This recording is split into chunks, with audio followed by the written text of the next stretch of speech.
Parler de CloudMagic, donc une application iOS et Android. Donc, je vais attendre quelques minutes que d'autres se joignent. Bonjour Martin. Alors, habituellement le mercredi, je fais une capsule plutôt blog, sauf que il y a eu une mise à jour assez intéressante du côté de chez CloudMagic. J'utilise cette application-là, moi, depuis environ, je dirais 2 mois, 3 mois maintenant. Je l'avais auparavant, mais je l'utilisais en dilettante et maintenant j'ai carrément enlevé l'application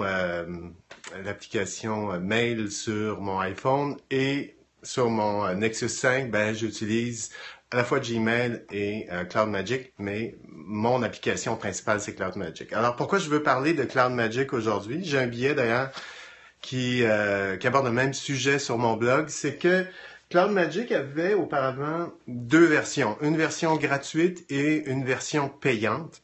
C'était environ 5 ou 6 dollars par mois. J'avais cette version payante et il y avait quelques fonctionnalités intéressantes. D'une part, on pouvait créer plus de 5 comptes courriels. Donc, si vous avez plusieurs comptes, c'était possible d'en créer plusieurs. Mais surtout, ce qui était intéressant, c'est que CloudMagic synchronisait les comptes d'un appareil à l'autre. Donc, si vous avez, par exemple, un iPhone, un iPad, des appareils Android, ça vous permettait de pouvoir intégrer vos comptes sur un autre appareil sans devoir entrer et saisir le nom d'utilisateur et le mot de passe de chacun de ces comptes courriels. Donc, cette opération-là se synchronisait automatiquement. Donc, la fonctionnalité qui permettait de faire ça était payante. Elle est maintenant gratuite. Donc, on a la synchronisation entre tous les appareils qui est maintenant gratuite.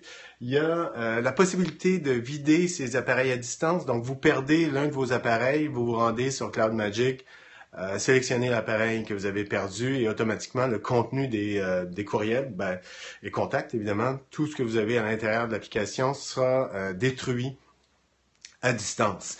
Et ça s'ajoute en fait en plus de toutes les fonctionnalités qui sont déjà offertes sur CloudMagic.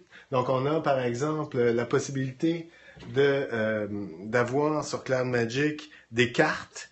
J'en ai déjà parlé. Donc, les cartes nous permettent de pouvoir transmettre, si vous voulez, de l'information depuis CloudMagic vers une autre application. Donc, on voit peut-être pas très bien à l'écran, mais si vous utilisez Todoist ou encore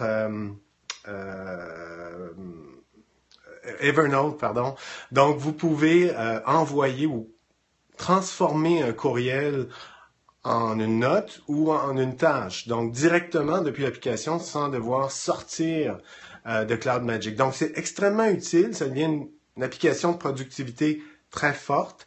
On peut aussi, comme sur Gmail, ajouter un courriel, non pas en favori, mais un courriel qui va être en suivi. On peut lui dire, reviens en tête de liste dans 2 heures, dans 24 heures ou à une date qu'on sélectionnera. Donc ça, j'en avais déjà parlé de ces fonctionnalités-là, mais là où je voyais l'intérêt de faire une nouvelle capsule, c'est surtout à cause des nouvelles fonctionnalités qui auparavant était uniquement disponible sur la version payante et maintenant sur la version gratuite.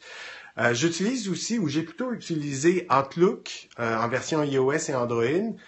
Il y a certains avantages sur Outlook, mais à mon sens, de façon globale, CloudMagic est une application qui est beaucoup plus intéressante et qui offre plus de flexibilité, surtout pour les gens qui cherchent une application de productivité. Je ne sais pas s'il y en a parmi vous qui l'utilisez, mais c'est vraiment une application vraiment top à ce niveau-là.